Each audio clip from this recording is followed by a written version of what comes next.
Redeemed, how I love to proclaim it, redeemed by the blood of the Lamb, redeemed through His infinite mercy, His child and forever I am. Redeemed, redeemed, redeemed by the blood of the Lamb, redeemed, redeemed, His child and forever I am. His child and forever I am. The Church of Christ in Canada welcomes you to Key to the Kingdom. Today's lesson is entitled The Tabernacle. Welcome again today to Key to the Kingdom. We appreciate your tuning in and pray that as we continue our look at the book of Exodus, in fact, we're just about done with the book of Exodus, but we come to an extremely important part of this unfolding plan of God. We've talked about the fact that God had made a promise that He would bless the nations through the seed of Abraham, and that's the people of Israel. He has led them safely out of Egyptian bondage. He has delivered them from the Egyptian army. He has looked after them somewhat in the area in the wilderness, taking care of them, provided them with some food and water when they needed it. He has given them a law that has been at least introduced through the Ten Commandments and the kind of things that God expected of His people. 7 chapters in the book of Exodus, chapter 25 through 31, is devoted to God's instructions for a tabernacle. Now, this would become the center of Israel's religious life. 6 more chapters, 35 through 40, are used to tell of the construction of this tabernacle and the dedication of it to God. There are several chapters devoted to the tabernacle, its construction and explanation of its importance in the life of Israel. And it is extremely important because the tabernacle foreshadows several elements of Christianity, a special part of the unfolding of God's plan. In fact, what we see in the tabernacle and tabernacle worship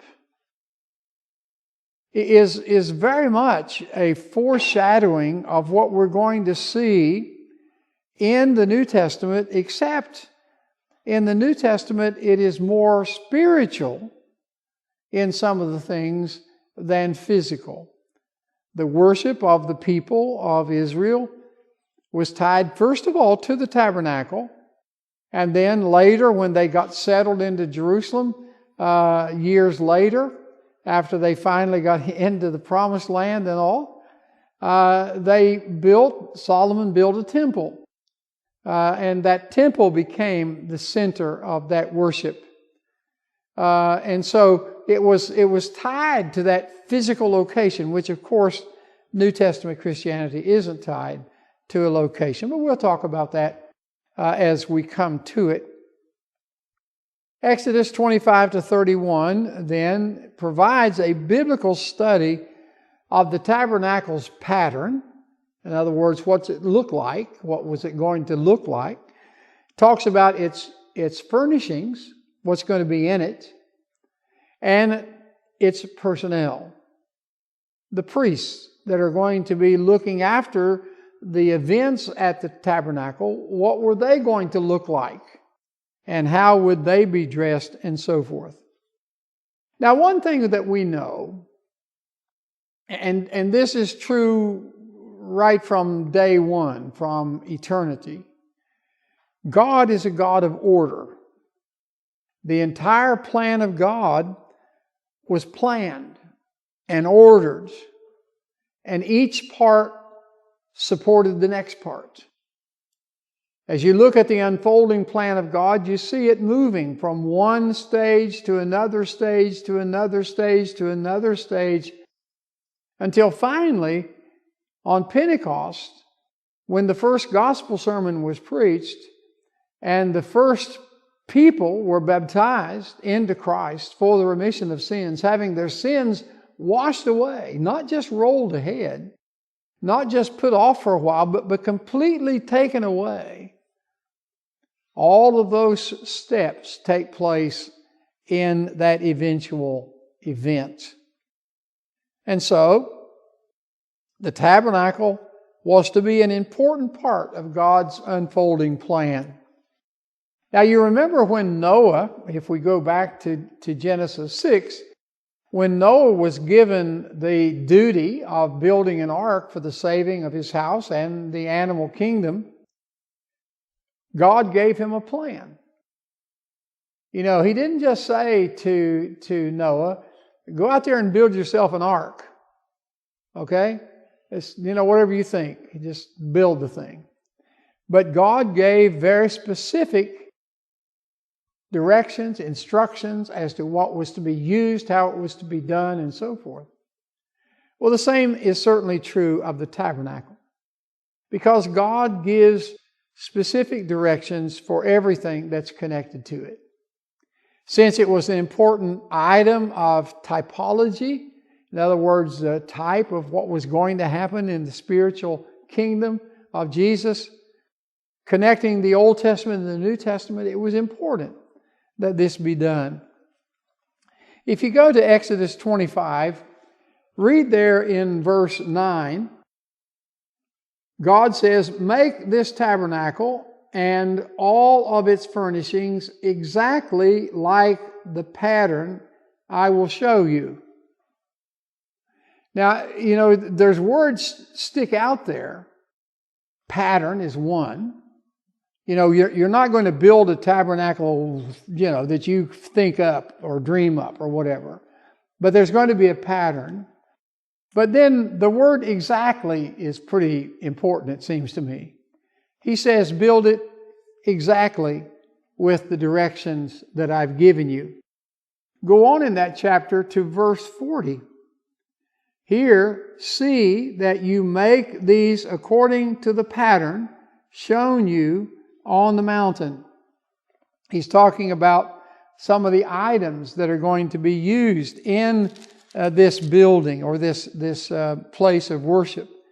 And that they are to be sure, he is to be sure, that he builds it according to the plan that God has given him. And then if you go on to chapter 26 and verse 30, he says, set up the tabernacle according to the plan shown you on the mountain. Again, the direction is very clear that this tabernacle is not something to be thrown together at the whim of man, but it is God's plan. One more, over in chapter 27. Notice in verse 8, make the altar hollow out of boards. It is to be made just as you were shown on the mountain. And so as we look at this, we see that the tabernacle, a very important structure, had to be built according to God's plan. Not only that, but there are careful plans given for the building of each piece of furniture or item that is going to be used in that tabernacle. And not only that, but there is specific direction given as to how the high priest and those involved in the worship in the tabernacle were to be put together and clothed and so forth. And when everything had been constructed, Moses, he thought it looked pretty good. Let's go over to chapter 39 of Exodus. Chapter 39. And notice in verse 32. Chapter 39, verse 32.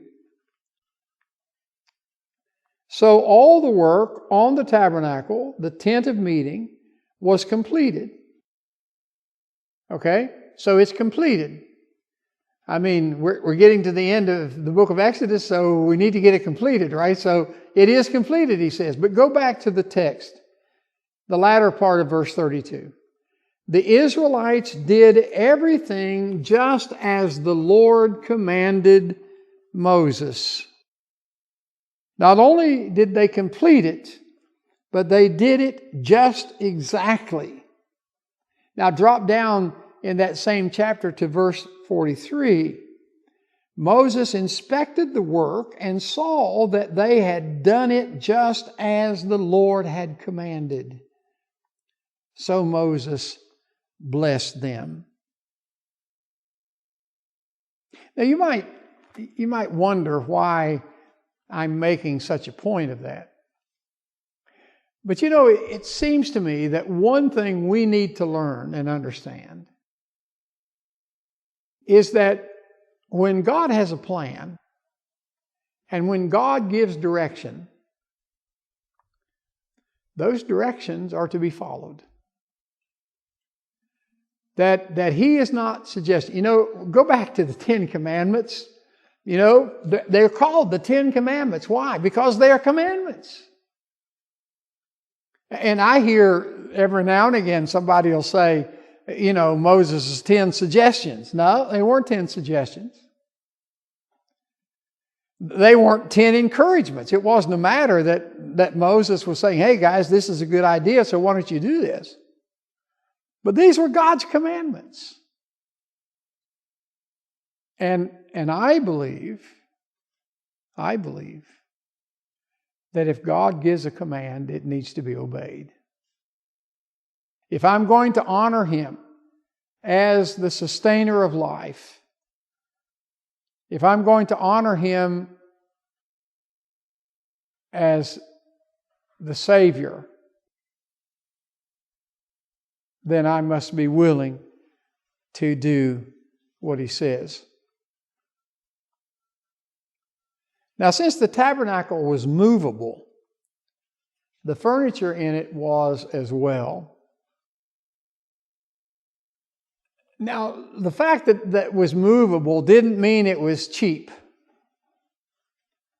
You know, when you read about the construction of the tabernacle, it's amazing. It's amazing the amount of gold that was used in construction. The costly materials that were used in the construction. Even in the outer walls, there was very careful to use very fine materials, because it needed to be moved from time to time. Several pieces of furniture had rings at their corners where they could put a stave through and be able to pick it up and carry it without actually touching the piece of furniture itself. And that was particularly important, it seems to me, with the Ark of the Covenant. Particularly important. If you go to chapter 27, Exodus 27, notice in verse 4 beginning, he writes, make a grating for it, a bronze network, and make a bronze ring at each of the four corners of the network. Put it under the ledge of the altar so that it is halfway up the altar. Make poles of acacia wood for the altar and overlay them with bronze. The poles are to be inserted into the rings, so they will be on two sides of the altar when it is carried. Make the altar hollow out of boards. It is to be made just as you were shown in the mountain.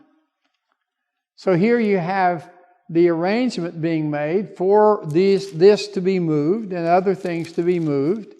And they were moved not by simply picking them up and carrying them. And in fact, later on in the history of Israel, we see the problem when God's directions aren't followed and they move the Ark of the Covenant. Again, in chapter 30 and verse 4, make 2 gold rings on the altar below the molding, 2 on opposite sides to hold the poles used to carry it. And so these were being transported that way. The tent would serve as the place for worship, for the activity that would go on there until the temple was built many years later. The outer court, figuring 18 inches to a cubit, it was 100 cubits long, which would make it 150 feet. And if I have my math correct, it would be 46 meters, if you think in meters instead of feet. That's how long the tent was. That's how long the structure was, the entire outer court. And it was 75 feet, 50 cubits, 75 feet wide, or 23 meters. And so it's a fairly good size area. The tabernacle itself, though, is not quite that big, and we'll talk about the size of it in a moment. Go back to chapter 27. Chapter 27. And let's look at verse 18. The courtyard shall be 100 cubits long and 50 cubits wide, with curtains of finely twisted linen, 5 cubits high, and 3 bronze bases. All the outer articles used in the service of the tabernacle, whatever their function, including all the tent pegs for it, and those for the courtyard, are to be of bronze. So here, he's telling us that this enclosure is going to be 100 cubits long and 50 cubits wide, and it's going to have a fairly ornate covering around it. Fence, I guess we'd call it a fence, but it was made of material, twisted material. Again, we're not going to spend time on the program to try to document all of that, but I encourage you to read about the building of the temple. Now, the curtain's sides were 7.5 feet high, according to chapter 27 and verse 18. Now, in chapter 26, he talks about the holy place, and the holy place was 30 feet long and 15 feet wide. The tabernacle is divided into 2 parts. The first part, the holy place, that's where the regular priests went to carry out various functions in the worship, was 30 feet long by 15 feet wide. The Holy of Holies, that was the place where the high priest entered only one time a year. He went there to make sacrifice and to approach God about his own sin and for the sin of the people. And that was done once a year. And he, that is the high priest, was the only one who was allowed to go in there at all. And the Holy of Holies was 15 feet long by 15 feet wide. The holy and most holy places were divided from each other by a curtain that's called a veil. And that veil separating the holy place and the most holy place was important because it divided off that area where the regular priests weren't supposed to go. And of course, at the death of Christ, we have that veil in the temple now, not the tabernacle because the temple's been built. But we have that veil between the holy and most holy being torn in two. And so, again, the significance that will come to be seen in the New Testament as well as the Old. The tent itself, we're told, was made of fine linen, blue, purple, and scarlet tapestry, with cherubim, which are, I guess we would say, angels. They are woven into the material. Chapter 26, verse 1. Make the tabernacle with 10 curtains of finely twisted linen and blue, purple, and scarlet yarn, with cherubim worked into them by a skilled craftsman.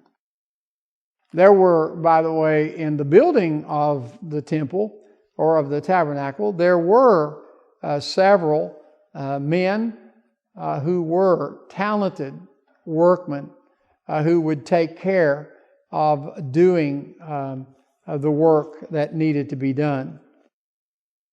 Now, the outer courts, the larger area with the 100 by 50, didn't have a roof on it. It was just an open area. Out there was the ark, or out there was the altar of burnt offering, and also the brass laver or bowl where the priest would cleanse before they would go into the holy place. But it was open to the air. But it's interesting that the tabernacle itself has a covering. In fact, it has quite a covering. Go back to chapter 26 and notice in verse 7. It says, make curtains of goat hair for the tent over the tabernacle, 11 altogether. All 11 curtains are to be the same size, 30 cubits long and 4 cubits wide. Join 5 of the curtains together into one set, and the other 6 into another set. Fold the 6th curtain double at the front of the tent. Make 50 loops along the edge of the end curtain in one set, and also along the edge of the end curtain in the other set. It goes on to talk about that, making bronze clips and so forth for them. So it has this covering of goat hair. But that's not all. It does have this covering of goat hair, a roof, if you please, that covers it. But then drop down to verse 14 of that chapter, and you find that they are to make for the tent a covering of ram skins dyed red, and over that a covering of hides of sea cows. That's the NIV's translation, is sea cow. Some translations say badger's skins, and some even say dolphins. And the Hebrew word that's used there is certainly a word that can refer to an amphibian animal like that. But it's interesting to me that here they are covering this thing over, not just with a simple covering to turn the water away, but it's actually 3 coverings. And it's pretty ornate stuff that they're using. The tabernacle then becomes this very, very, very, very, very important tent. It's going to be used. They're going to be in the wilderness for 40 years. They're going to be carrying the thing from place to place. And when they go into the promised land, after that 40 years, they're going to be carrying it in there as well. And so it makes sense, I suppose, that it's made of very good quality materials because it will be moved from place to place. Now, that kind of gives you an idea of the looks of the thing in the sense of its size and the idea of the wider courtyard around it with the tabernacle in the middle. Not only that, but we have the Israelites camped on the four sides. Next time, we'll look at that, and we'll also talk about the location of the various pieces of furniture that were in and around the tabernacle, because those things are extremely important, because they are a type of what's going to come in the New Testament. Thank you for being with us today, and join us next week as we continue our look at this very important place, the tabernacle. Born of Water and Spirit is one of the 6 books that's included in our free Bible study. This particular book deals with the matter of the spiritual birth, the rebirth of one from the world to be a spiritual being, a servant of God through Jesus Christ. And we encourage you to contact us, and we'll be happy to send along this Bible study course. It's free. All you need to do is call us at our toll-free number that you see on the screen, or contact us through our website. We'll be happy to send it along so you can study and have this guide to help you in your study of the Word of God. We always encourage you to open your own Bible, to read it. Don't take as true the things that are in this study, except that you can read them and see them in your own Bible. And we encourage you to do that. So call us and let us send you this free study that God will lead you and guide you and help you as you seek a true relationship with Him and with Jesus the Savior.